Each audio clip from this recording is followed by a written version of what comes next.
Bismillahirrahmanirrahim. Assalamualaikum warahmatullahi wabarakatuh. Alhamdulillahil akbar alladzi khalaqal kauna wa dabbar walladzi anzalal qur'anal karima fihi al-'izati wal 'ibar walladzi qala fi suratil kautsar inna a'tainakal kautsar fasholli li rabbika wanhar inna syani'aka huwal abtar.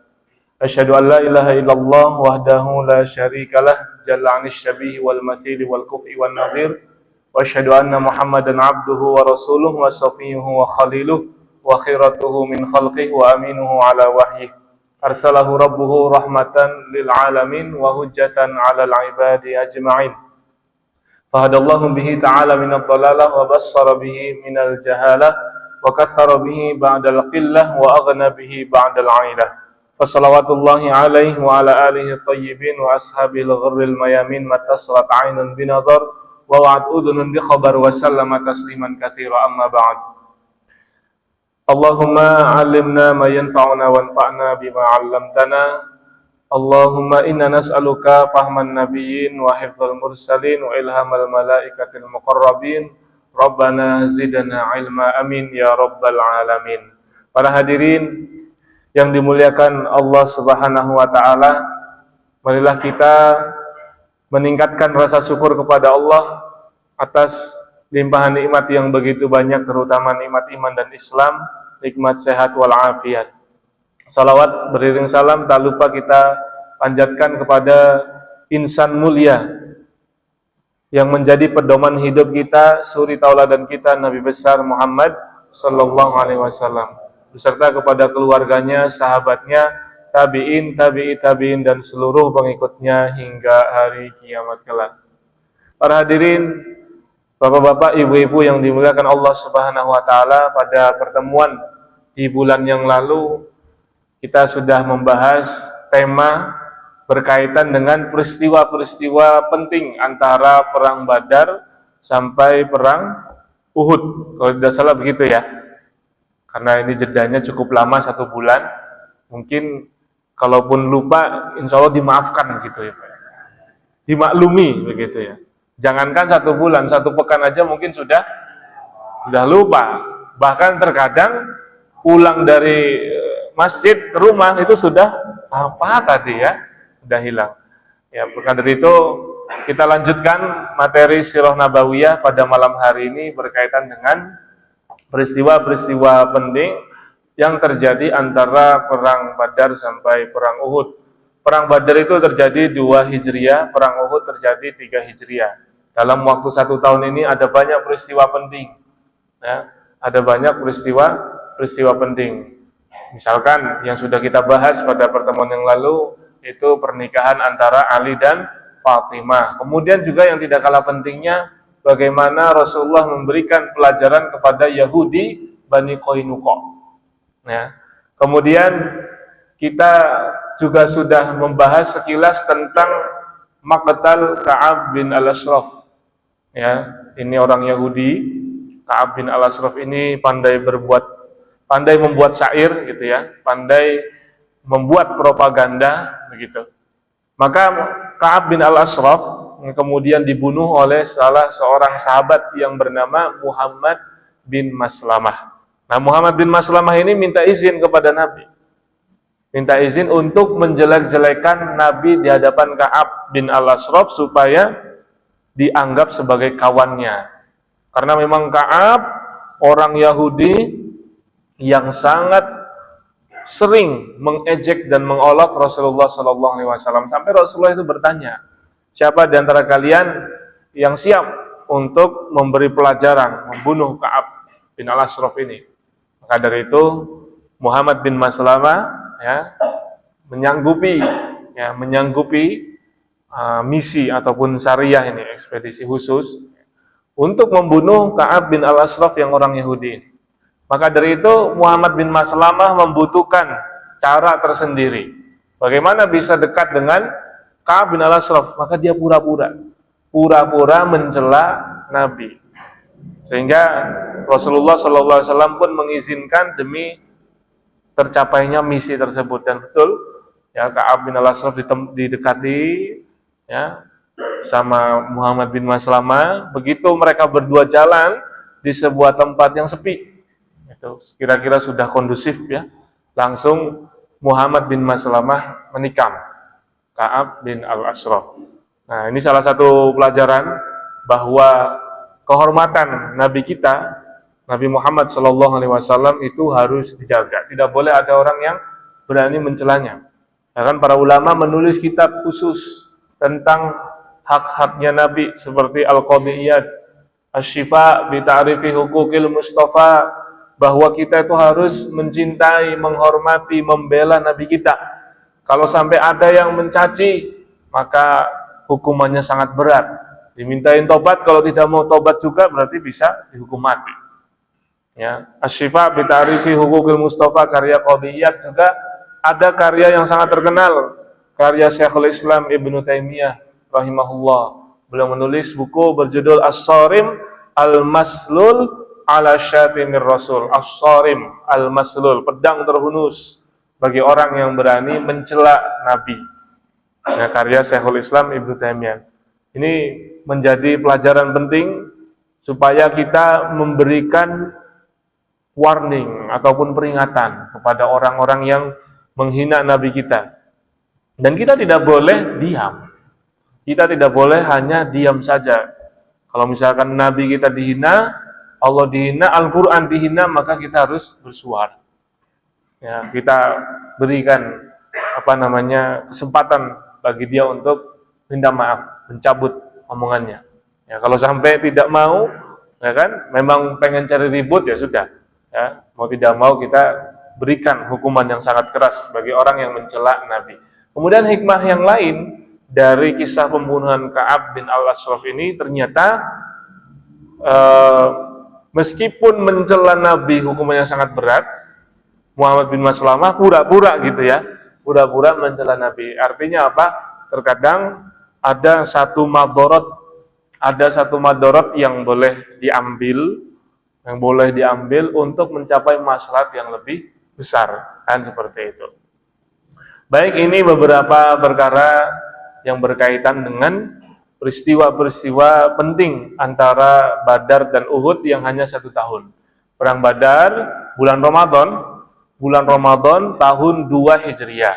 Adapun perang Uhud bulan Syawal tahun 3 Hijriah. Karena kaum kafir Quraisy ini merasa dendam, mereka betul-betul marah kepada kaum muslimin, maka mereka sepulang dari perang Badar itu mengadakan rapat yang dipimpin oleh Abu Sufyan. Kenapa bukan Abu Jahal, sudah mati? Ya. Kenapa bukan Uqbah bin Abi Mu'aid, juga sudah mati?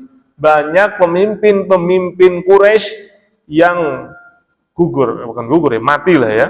Yang mati, kalau gugur itu bahasanya halus banget, nggak pas itu ya. Abu Jahal kalau gugur mati gitu ya. Banyak pemimpin Quraisy yang mati pada perang Badar. Sehingga kalau kita perhatikan, perang Badar ini membawa kerugian yang sangat besar bagi kaum kafir Quraisy. Karena satu generasi habis. Generasi kepemimpinan. Mulai dari Abu Jahal, ya kan? Kemudian Utbah, ya kan? Banyak pemimpin kafir Quraisy yang akhirnya mati di perang Badar.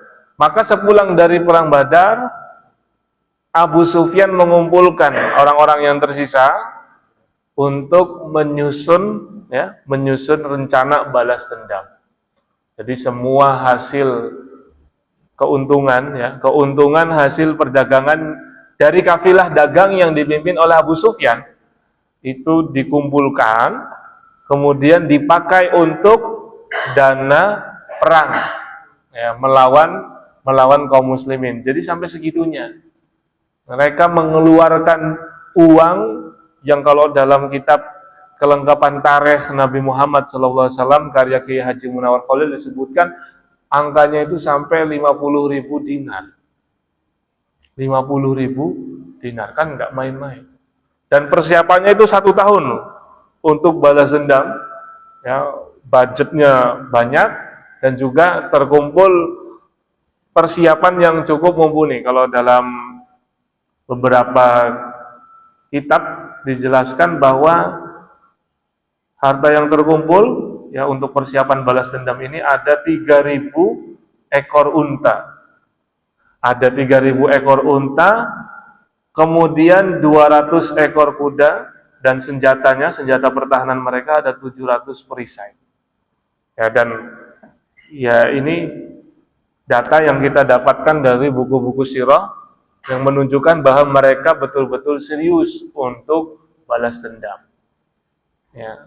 Maka singkat cerita, setelah 1 tahun mereka mempersiapkan diri, mempersiapkan dana, mempersiapkan strategi dan pasukan yang sangat banyak untuk menyerang kaum muslimin di Madinah. Mereka akhirnya bertemu dengan pasukan kaum muslimin di Uhud, nah, sebuah lembah.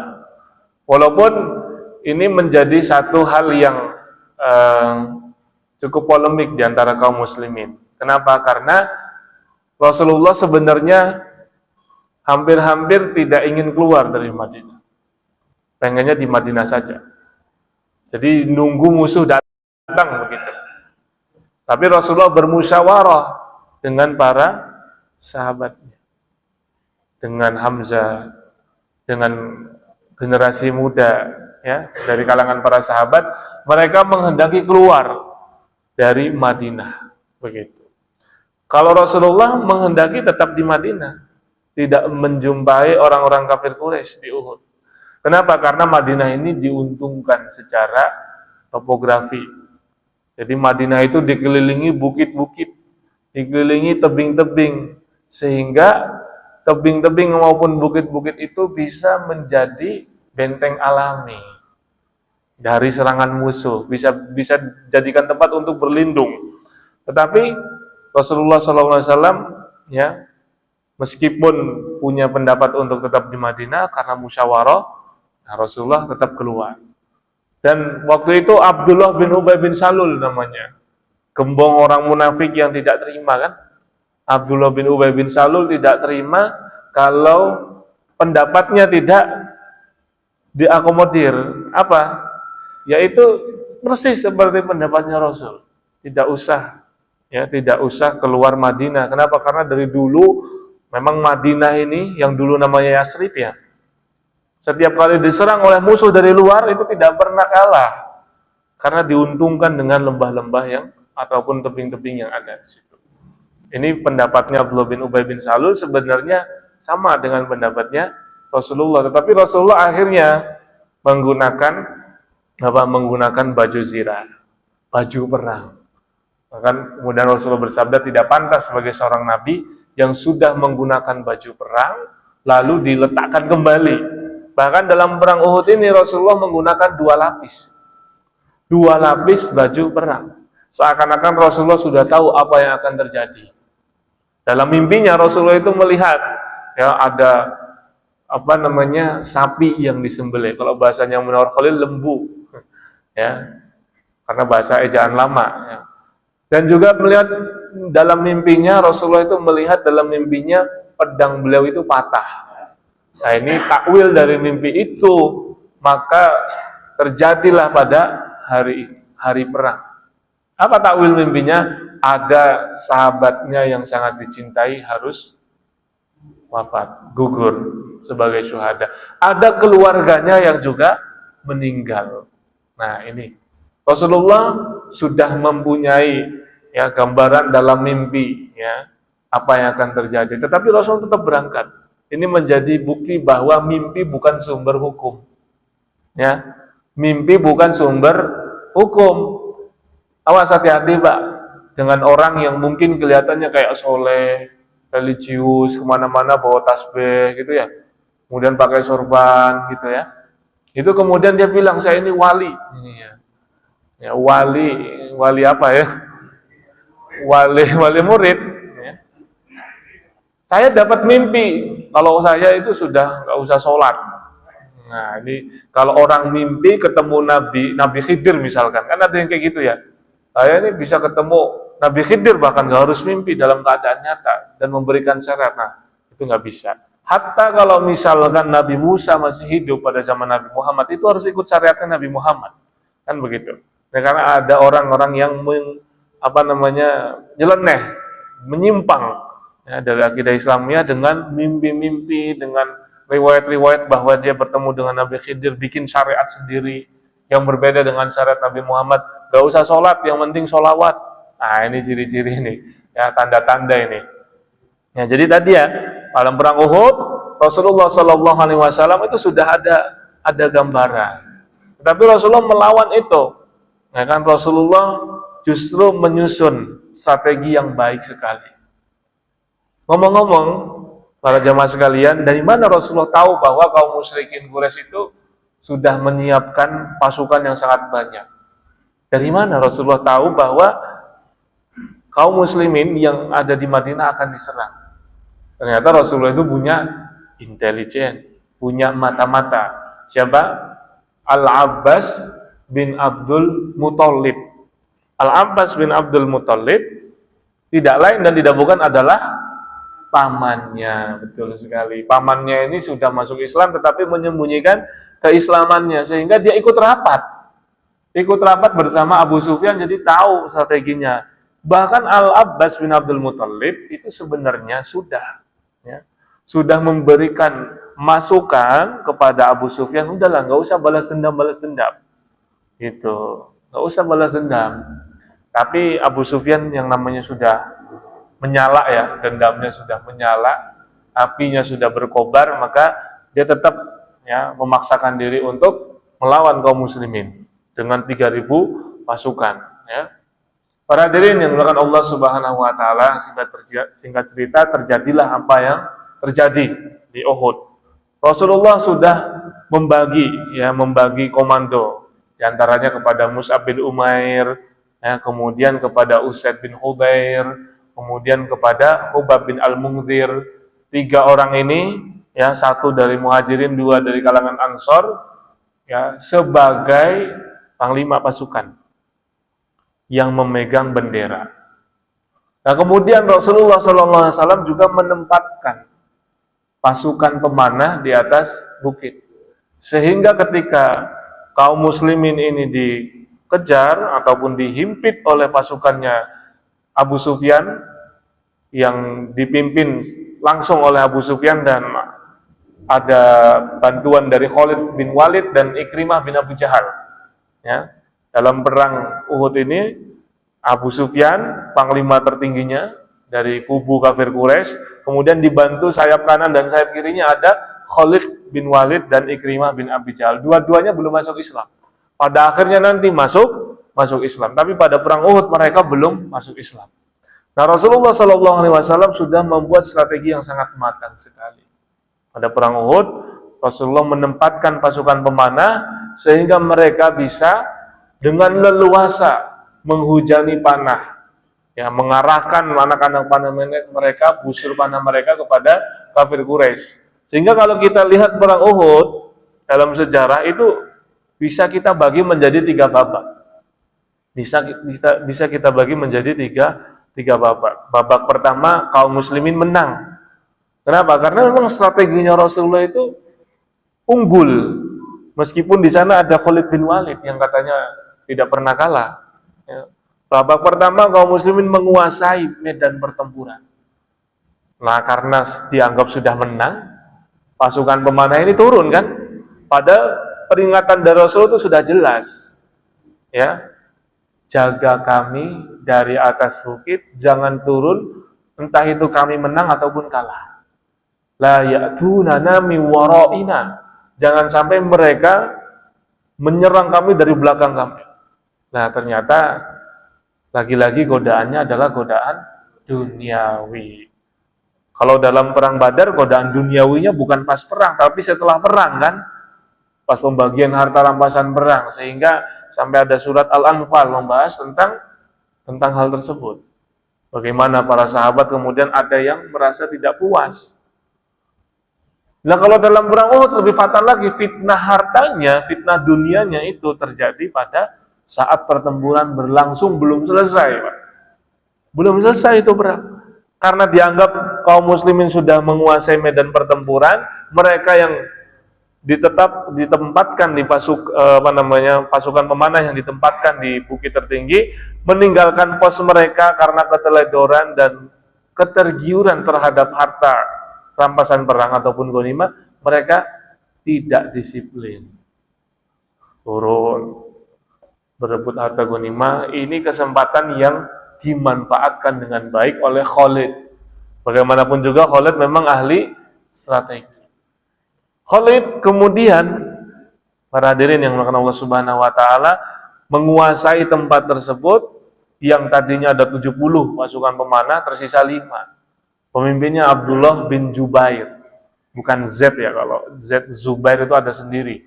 Abdullah bin Jubair yang ditugaskan oleh Nabi sebagai pemimpin pasukan pemanah tetap di situ, tetapi pasukan-pasukan yang lain, ya, anggota-anggotanya tidak mendengar, tidak menggubris, ya, seperti itu. Nah, singkat cerita, akhirnya kaum muslimin dimasuk ke babak kedua ini ya, dalam pertempuran kocar kacir. Saking kocar kacirnya, Rasulullah menjadi target utama. Ya, Rasulullah itu sampai terluka, bahkan gigi serinya kena, tertusuk sampai pipinya itu nembus, panah itu nembus. Ya, bahkan pada perang ini kita menyaksikan Nusaibah, ya, Nusaibah binti Kahab atau Ummu Umarah, di mana seorang wanita yang sebenarnya tidak boleh ikut dalam pertempuran. Wanita itu, ya kan, tugasnya adalah divisi medis, divisi logistik, kan, seperti itu di belakang. Tapi karena Nusaibah ini punya alasan tersendiri, merasa terpanggil daripada wanita-wanita yang lain, dia merasa lebih terpanggil untuk membela Rasul, ikut dalam pertempuran.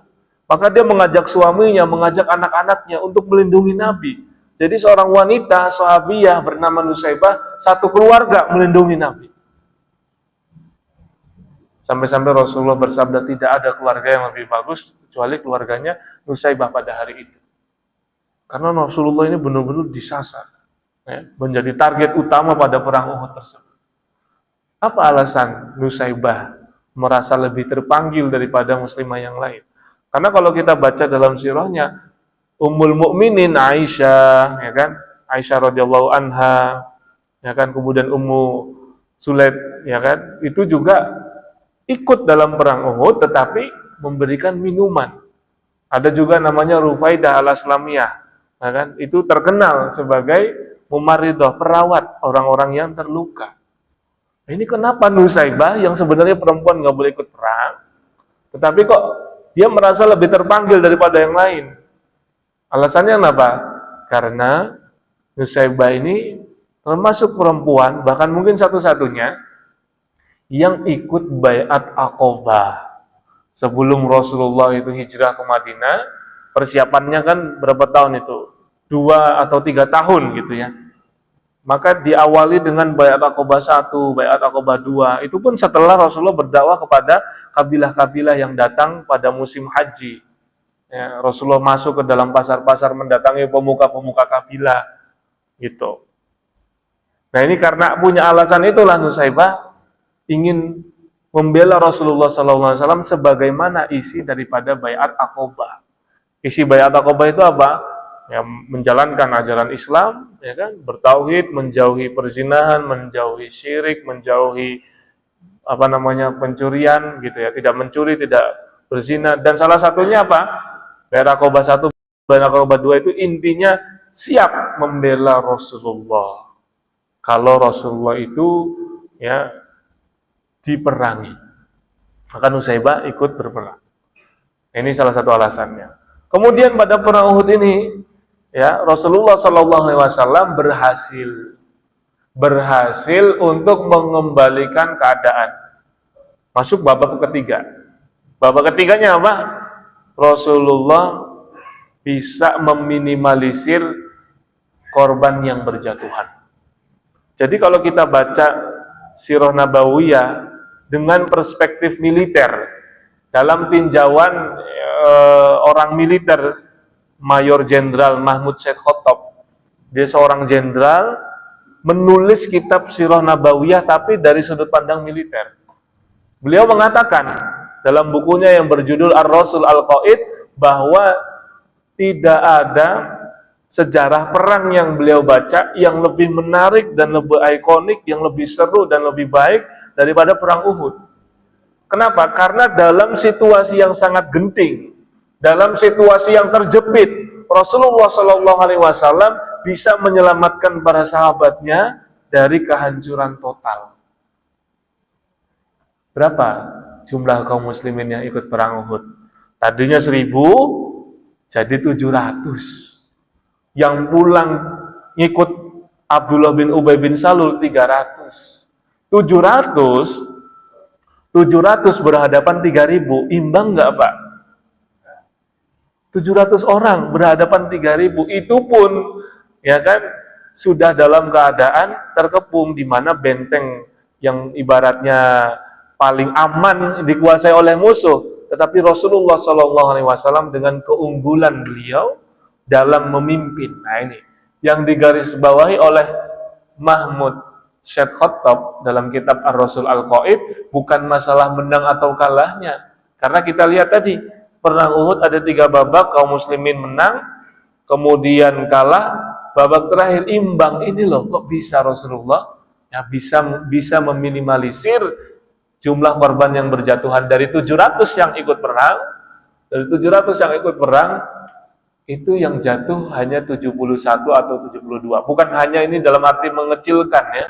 Bukan berarti mengecilkan jumlah korban, bukan. Mereka semua tetap orang-orang yang kemudian Rasulullah bersedih atas kematian mereka. Tetapi kalau kita lihat angkanya, 700 yang gugur 72. Itu. Berarti berapa persen? Tidak 100% kan?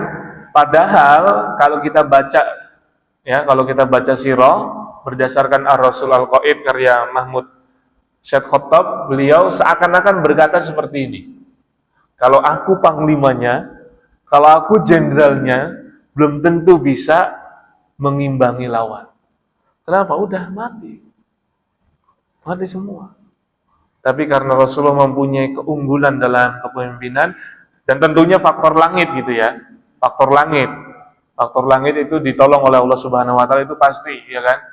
Ya. Tapi faktor duniawinya, faktor kauniyahnya, karena Rasulullah itu bisa ya menyatukan para sahabatnya di tengah situasi yang sangat genting itu. Para hadirin yang dimuliakan Allah Subhanahu wa taala, untuk lebih detailnya membahas perang Uhud, kita langsung masuk saja ke pembahasan hikmah dan ibrah yang diambil dari beberapa kitab ya. Bahwa di antara hikmahnya, hikmah perang Uhud ini adalah sidqu ru'yan nabi ya. Betapa mimpinya Nabi itu benar-benar terjadi ya kan? Tetapi sekali lagi, meskipun mimpinya Nabi ini adalah bisa menjadi wahyu, dalam hal ini tidak Rasulullah jadikan sebagai pijakan. Artinya apa? Mimpi itu bukan landasan hukum, kecuali memang diikrar, ditetapkan oleh Nabi Muhammad SAW. Dan ada mukjizat pada perang Uhud. Apa mukjizatnya? Rasulullah SAW mengembalikan matanya Qatadah bin Nu'man. Matanya Qatadah bin Nu'man, salah seorang sahabat Nabi yang terkena panahnya musuh, salah satu matanya itu terluka parah, udah nggak bisa diobatin lah. Tapi Rasulullah SAW mengusap mata yang terluka itu sehingga menjadi normal kembali. Ini bagian daripada mukjizat. Siapa namanya tadi? Qatadah bin Nu'man. Qatadah bin Nu'man adalah orang yang mendapatkan cindera mata dari perang Uhud, dan itu benar-benar mata ya, cindera matanya, oleh-olehnya itu. Ya, Qatadah bin Nu'man. Kemudian ya, Rasulullah SAW dalam perang ini membunuh Ubay bin Khalaf. Dan ini termasuk bagian daripada mukjizat. Kenapa? Karena Rasulullah sudah menyampaikan kalimat ancaman kepada Ubay bin Khalaf semenjak beliau masih di Mekah. Semenjak Nabi masih di Mekah, Ubay bin Khalaf sudah berusaha ingin membunuh Nabi, mengancam Nabi, aku akan membunuhmu wahai Muhammad. Tapi kata Nabi Muhammad apa? Waktu itu, pas masih di Mekah, belum hijrah ke Madinah, Nabi Muhammad menyerang balik Ubay bin Khalaf sebelum kamu membunuhku, aku lebih dulu yang akan membunuhmu. Dan itu betul-betul terjadi pada perang Uhud. Dan pada perang Uhud ini Ubay bin Khalaf betul-betul mencari Nabi. Waktu itu Nabi Muhammad SAW mengambil belatinya Al-Harith. Ya, kemudian Rasulullah menggunakan belati itu untuk membunuh Ubay bin Khalaf yang namanya tercatat dalam sejarah satu-satunya orang yang dibunuh Nabi. Selain itu Nabi nggak pernah bunuh siapa-siapa. Itu pun karena dia terobsesi ingin membunuh Nabi. Dan nggak ada kata taubatnya. Ya. Kenapa? Kalaulah orang ini merendahkan dirinya seperti Du'thur, seperti Ghawras, ya kan? Al-Ghatafani, ya itu kan kisahnya Du'thur tahu ya, ketika Rasulullah sedang beristirahat, ya kan? Kemudian senjatanya itu diletakkan di pohon, lagi istirahat sebentar, ternyata ada Du'thur mengambil senjatanya Rasul, kemudian dihunuskan di hadapan Nabi. Siapa yang akan menolongmu wahai Muhammad? Dengan pedenya Rasulullah menjawab, Allah. Pedang itu jatuh, diambil lagi oleh Nabi. Siapa yang akan menolongmu? Ya kan? Tapi Du'thur itu kan minta maaf, gitu ya. Minta maaf, merendah, bahkan mungkin masuk Islam. Ya. Kalau Ghawras Al-Ghatafani mirip seperti kisahnya Du'thur, tetapi kelanjutannya apakah dia masuk Islam atau tidak, nggak ada keterangan. Mirip. Nah, Ubay bin Khalaf memang terobsesi. Maka wajar kalau kemudian akhirnya Rasulullah membunuh orang seperti ini. Kemudian hikmah dan ibrah yang bisa kita ambil adalah syaja'atul Rasul. Syaja'ah itu keberanian Nabi Muhammad SAW, di mana Rasulullah bersabda tidak layak bagi seorang nabi yang sudah menggunakan pakaian perangnya, baju sirahnya, menyediakan pedangnya, kok diletakkan kembali. Nah, itu bagian daripada keberanian. Rasulullah SAW tidak terpengaruh oleh mimpinya, ya, karena mimpinya kan, melihat lembu disembelih, melihat pedangnya patah, kan seperti itu. Bahkan dalam perang ini, ya Rasulullah SAW ya mempunyai mukjizat-mukjizat tadi, mukjizatnya dua, bisa mengembalikan matanya Qatadah bin Nu'man yang terluka parah dan bisa membunuh Ubay bin Khalaf karena Rasulullah sudah menyampaikan bahwa dia akan membunuhnya terlebih dahulu pada masa Rasulullah masih berada di Makkah. Kemudian di antara hikmah yang bisa kita ambil juga, Rasulullah SAW memaafkan seorang yang buta. Madzahiru rahmatil Habib sallallahu alaihi wasallam haitsu tajallat fi afwihi 'anil a'ma alladhi sabbahu wa nala minhu hatta hamma ashabuhu biqatlihi fa aba alaihim. Dalam kitab ini Hadzal Habib ya Muhib. Hadzal Habib ya Muhib karya Abu Bakar Jabir Al-Jazairi disebutkan sebuah kisah yang mungkin jarang dikisahkan dalam kitab-kitab sirah yang lain. Kisah ini adanya di buku Hadzal Habib dan buku kelengkapan tarikh karya Munawwar Khalil, buku kontemporer ya. Tentunya ini merujuk juga ke dalam buku-buku induk. Kalau buku kontemporer jarang mengangkat kisah ini. Ini di kitab Hadzal Habib dijelaskan tentang Marba bin Qaidhi. Namanya Marba bin Qaidhi. Marba bin Qaidhi ini orang yang buta. Ketika pasukan Islam yang dipimpin oleh Rasulullah hendak berangkat dari Madinah menuju Uhud, melewati perkebunan. Kebun itu milik Marba bin Qaidhi. Yang ternyata Marba bin Qaidhi ini tahu bahwa ini pasukan Islam yang dipimpin oleh Nabi Muhammad. Dan dia benci sekali kepada Nabi Muhammad. Dia melempari Nabi Muhammad dengan debu, batu kerikil, entah kena atau enggak. Nah, kenapa? Karena dia a'ma. A'ma itu buta. Para sahabat yang ketika itu memang dalam kondisi pengen perang kan, sekalian aja nih kita bunuh, gitu kan, sekalian aja kita bunuh. Tapi Rasulullah SAW berkata kepada para sahabatnya, da'uhu fa innahu a'mal qalbi a'mal basori. Biarkan dia karena dia itu buta mata dan buta hatinya. Jadi nggak usah dihiraukan, namanya juga kakek-kakek sudah tua. Ini yang disebut tua-tua keladi. Makin tua makin jadi ya, semakin menjadi kebenciannya kepada Nabi Muhammad. Kemudian di antara hikmah, ibrah dan faedah yang bisa kita ambil dari dari perang Uhud ini, pelajaran yang berharga tentang bahayanya fitnah dunia tentunya. Bahayanya fitnah dunia. Dalam sebuah hadis Rasulullah Shallallahu Alaihi Wasallam bersabda, Inna likulli ummatin fitnah wa fitnatu ummati al-mal. Sesungguhnya setiap umat itu ada fitnahnya, ada ujiannya, dan ujian umatku yang paling berat adalah harta. Bayangin, udah jelas-jelas ordernya, perintah dari panglima tertinggi Rasulullah Shallallahu Alaihi Wasallam, jangan tinggalkan pos kalian apapun yang terjadi. Kami menang ataupun kalah, pokoknya kalian tetap di sini. Ternyata dengan ya harta rampasan perang mereka meninggalkan posnya itu. Ini pentingnya kita mewaspadai fitnah dunia. Kemudian dari perang Uhud ini juga kita harus belajar ya bagaimana kaum muslimin tidak melakukan kesalahan yang sama. Karena ternyata kesalahan yang mirip ya terulang kembali pada pertempuran Bilad Syuhada. Pertempuran Bilad Syuhada.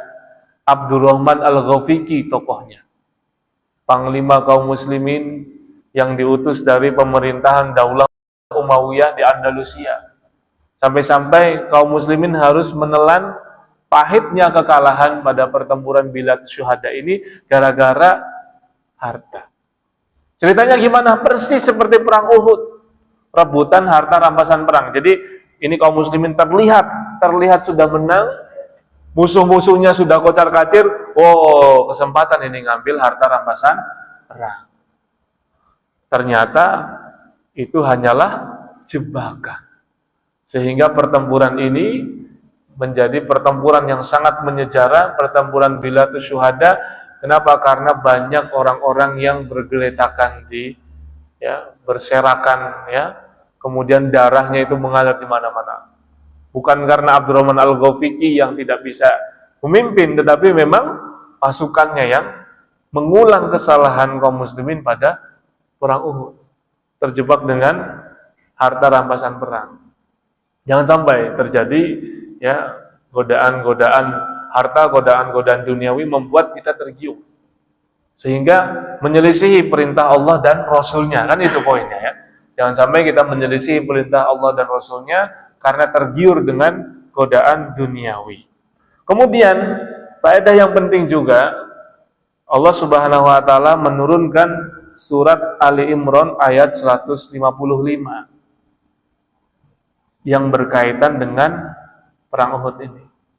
Bahwa mereka yang bisa kita katakan melakukan kesalahan fatal ya, blunder, meninggalkan posnya, itu diampuni oleh Allah Subhanahu wa taala. Itu dalam surat Ali Imran ayat 155. Ini karena nggak ada yang bawa Al-Quran, saya aja yang bacain. Ya. Biasanya kan minta tolong Pak bacain lah. Ini saya minta tolong sama siapa? Nggak ada yang bawa Al-Quran. Ya. Innal ladzina tawallaw minkum yaumal taqal jam'an innamastazallahumush syaitanu bi ba'di ma kasabu wa laqad afallahu anhum innallaha ghafurun halim. Sesungguhnya orang-orang yang berpaling di antara kamu ketika terjadi pertemuan, itu pertempuran antara dua pasukan, sesungguhnya mereka digelincirkan oleh setan. Disebabkan sebagian kesalahan, dosa yang telah mereka perbuat pada masa lampau, tetapi Allah benar-benar telah memaafkan mereka. Walaqad afallahu anhum. Sudah memakai fi'il madhi yang itu menunjukkan kepastian, ditambah lagi menggunakan adatut taukid yaitu qad. Benar-benar telah diampuni. Ya kan? Wallahu innallaha ghafurun halim. Sesungguhnya Allah Maha pengampun dan Maha penyantun. Luar biasa. Kalau kita perhatikan, mungkin kalau kita berada di kondisi itu kan kita akan nyalah-nyalahin gitu kan. Gak usah perang deh. Gak usah perang. Main bola aja misalkan. Main bola gol bunuh diri gitu. Kesel gak itu kira-kira? ataupun blunder kipernya malah ngasih ke lawannya, itu kan bakal disalah-salahin. Bahkan konon ada yang sampai harus membayar dengan nyawa ya, gara-gara melakukan gol bunuh diri. Nah ini enggak, kalau dalam Islam Allah Subhanahu wa taala yang berhak memberi ampunan ataupun memberi hukuman, dan ternyata Allah memberikan ampunan kepada mereka. Walaqad afallahu anhum. Kemudian kita lanjutkan kepada hikmah berikutnya, ya, bahwa perang Uhud ini menyingkap perbedaan antara mukmin dan munafik. Perbedaan antara mukmin dan munafik. Profesor Dr. Muhammad Ali As-Solabi dalam kitabnya As-Sirah Nabawiyah menjelaskan bahwa ada kurang lebih beberapa ayat yang turun berkaitan dengan perang Uhud ini, kurang lebih 60 sampai 70 ayat. Ya. Itu berkaitan dengan perang Uhud dalam surat Ali Imran. Banyak sekali. Hampir 80 ayat. Ya. Ini menunjukkan apa? Betapa pentingnya kita mengkaji kembali perang Uhud ini. Yang tadi sudah kita sampaikan di awal, bahwa sekelas Jenderal Maijen Mahmud Syed Khotob itu betul-betul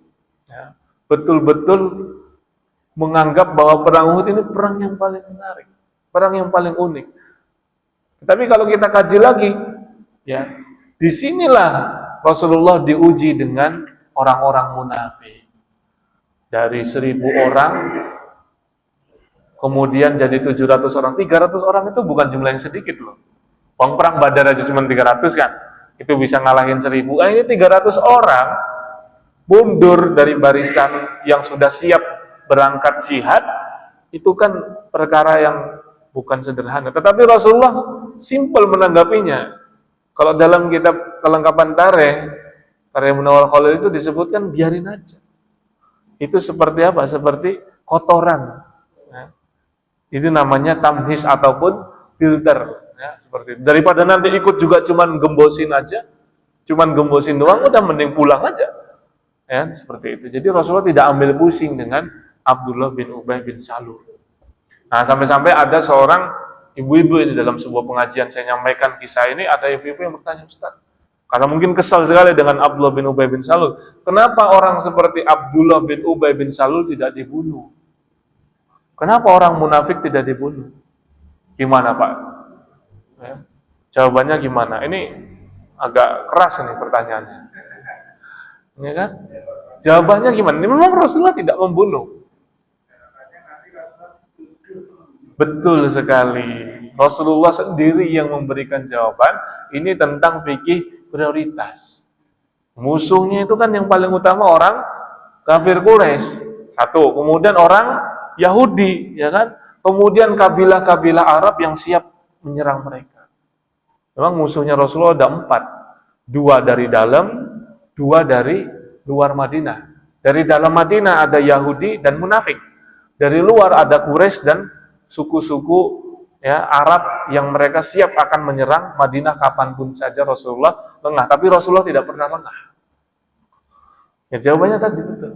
Kalau sampai Rasulullah membunuh Abdullah bin Ubay bin Salul, akan tersebar fitnah bahwa Muhammad membunuh sahabatnya. Karena gimana pun juga Abdullah bin Ubay bin Salul menampakkan keislaman. Bahkan kalau Rasulullah itu mau khutbah, yang jadi panitianya siapa? Abdullah bin Ubay bin Salul yang nyiapin meja, bukan ya, nggak ada meja waktu itu ya. Ya, yang menyiapkan mad'u, dengarkan baik-baik bahwa kita akan ya mendengarkan Rasulullah SAW berkhutbah. Wahai para jamaah, pasang telinga kalian, gitu-gitulah. Jadi sering caper Abdullah bin Ubay bin Salul itu.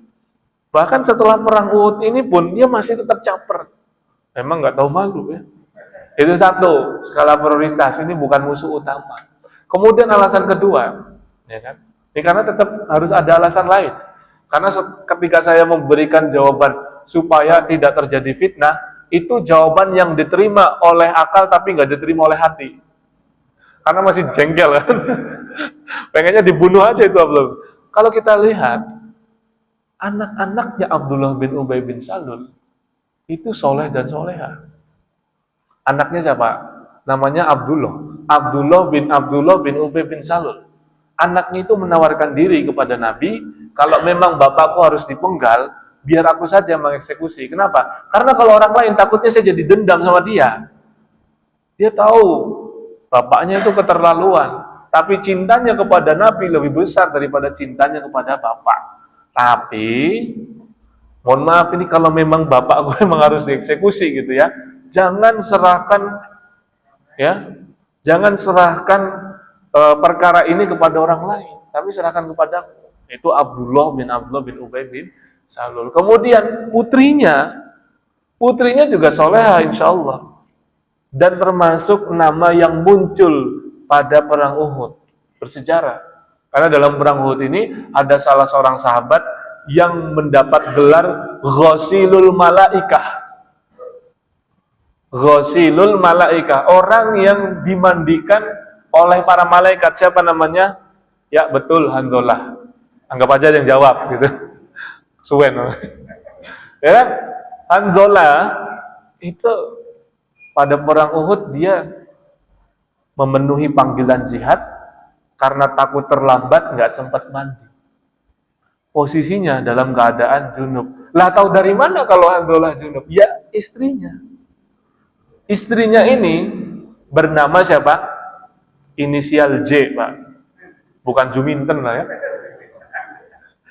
Bukan Juminten, bukan Jenab ya. Apa? Jamilah. Jamilah binti Abdullah bin Ubay bin Salul. Berarti anaknya siapa? Anaknya Abdullah bin Ubay bin Salul. Bapaknya gembong munafik, tapi anak-anaknya, putra-putrinya soleh-soleha. Ini Jamilah sendiri yang cerita bahwa suami saya ketika berangkat jihad belum sempat mandi, padahal dia dalam keadaan junub. Nanti ngapain cerita-cerita kayak gitu? Ya kan? Ditanya kan?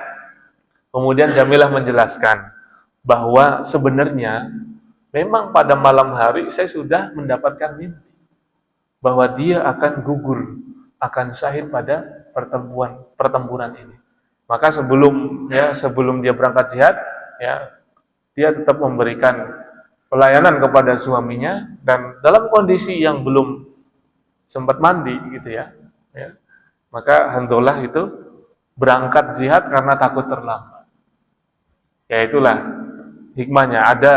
Ada seorang sahabat yang mendapatkan gelar Ghasilul Malaikah ini, ya, daripada anak-anaknya Abdullah bin Ubay bin Salul. Tadi alasan pertama karena supaya tidak terjadi fitnah. Alasan kedua karena memang anak-anaknya soleh dan soleh. Alasan ketiga apa? Alasan ketiga kenapa Abdullah bin Ubay bin Salul tidak dibunuh? Karena sebenarnya kalau kita lihat dengan adanya orang munafik, sedikit banyak, langsung atau tidak langsung, Rasulullah itu diuntungkan. Kenapa? Rasulullah ya bisa menghadapi musuh dari dalam. Rasulullah menghadapi sosok antagonis, dan kesannya kan Abdullah bin Ubay bin Salul itu seperti musuh dalam selimut kan begitu. Nah, keberhasilan Rasulullah menghadapi orang seperti ini, kesabaran Rasulullah menghadapi orang seperti ini patut diacungi jempol. Dan Rasulullah sebagai orang baru ya, katakanlah bisa kita gunakan istilah seperti itu, baru datang kan. Rasulullah datang ke situ bukan untuk menggeser siapa-siapa. Justru dengan sikapnya Abdullah bin Ubay bin Salul, Rasulullah itu tahu bahwa dalam hatinya ada rasa jengkel. Apa yang membuat Abdullah bin Ubay bin Salul itu jengkelnya bukan main. Karena gelar raja yang sebentar lagi akan disematkan kepada dia, bahkan mahkotanya sudah disiapkan, tinggal dipasang di kepalanya. Itu dibatalkan dengan kedatangan Nabi Muhammad SAW. Masih banyak lagi hikmah dan ibrah yang bisa kita petik, faedah dan pelajaran yang bisa kita ambil dari perang Uhud.